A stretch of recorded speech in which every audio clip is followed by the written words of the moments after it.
नमस्कार, यूपी तक देख रहे हैं आप। मैं आपके साथ मोहित कुशवाहा। उत्तर प्रदेश की सियासत में आज एक अलग तस्वीर देखने को मिली। जी हाँ, हम बात कर रहे हैं आजाद समाज पार्टी के राष्ट्रीय अध्यक्ष चंद्रशेखर आजाद और अपनी पार्टी के राष्ट्रीय अध्यक्ष स्वामी प्रसाद मौर्य। दोनों नेताओं ने आज लखनऊ में एक दूसरे से मुलाकात की। आखिर इस मुलाकात के मायने क्या हैं और क्या आगे की राजनीतिक संभावनाएं हैं, इस पर हम बात करेंगे।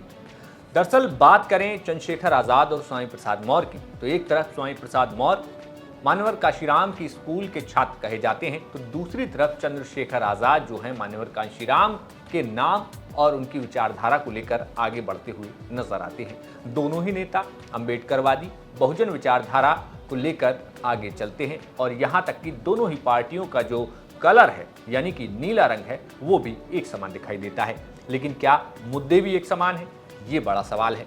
दरअसल नगीना मॉडल की बात चंद्रशेखर आजाद करते हैं, जिसमें दलितों के साथ पिछड़े वर्ग और अल्पसंख्यक की बात भी कही जाती है। तो वहीं दूसरी तरफ स्वामी प्रसाद मौर्य भी लगातार शोषित वंचित वर्ग यानी कि ओबीसी और दलितों के साथ हो रहे अत्याचारों को लेकर लगातार सवाल उठा रहे हैं और पीड़ित परिवारजनों से मुलाकात करते हैं। इसके साथ ही साथ अल्पसंख्यक समाज की भी बात स्वामी प्रसाद मौर्य करते नजर आते हैं। यानी कि दोनों नेता की जो राजनीतिक लाइन है वो एक समान दिखाई देती है और इसके पहले भी दोनों नेता एक मंच पर अक्सर देखे गए हैं। चंद्रशेखर आजाद जब जंतर मंतर पर भी प्रदर्शन करने आए तो उस दौरान कई मौकों पर स्वामी प्रसाद मौर्य ने उनके धरना स्थलों पर उनका जाकर सहयोग भी किया है।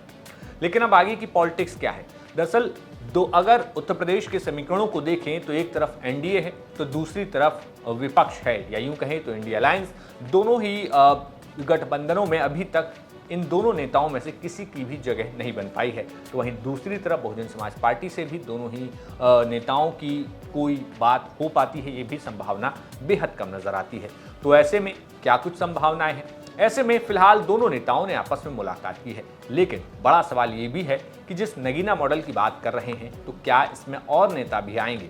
क्योंकि हमने देखा है कि स्वामी प्रसाद मौर्य चंद्रशेखर आजाद के साथ पहले भी जो है एआईएमआईएम पार्टी के असदुद्दीन ओवैसी साथ में जो है चुनावी सभाएं और एक साथ मंचों पर देखे गए हैं।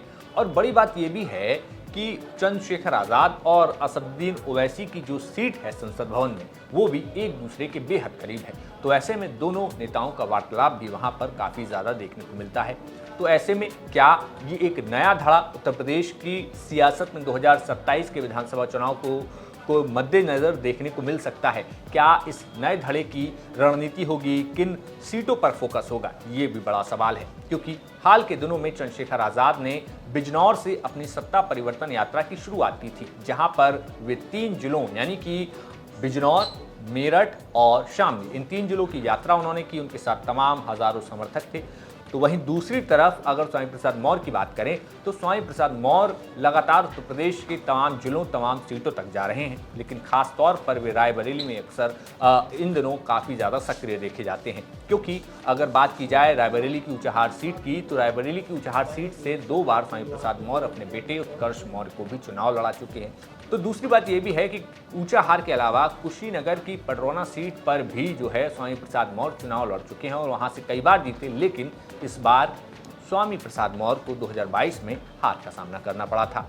फिलहाल आगे क्या कुछ होता है और कितनी पार्टियों का ये गठबंधन बनता है, ये अब देखने वाली बात होगी। लेकिन बड़ी बात यह है कि इस मुलाकात की आखिर मायने और क्या कुछ निकल कर आएंगे और कितनी पार्टियां साथ में जुड़ेंगी, क्या कुछ जमीन पर नतीजे दिखाई देंगे और क्या साथ में एक साथ आकर नेता प्रचार करते हुए हमें नजर आएंगे, ये देखने वाली बात होगी।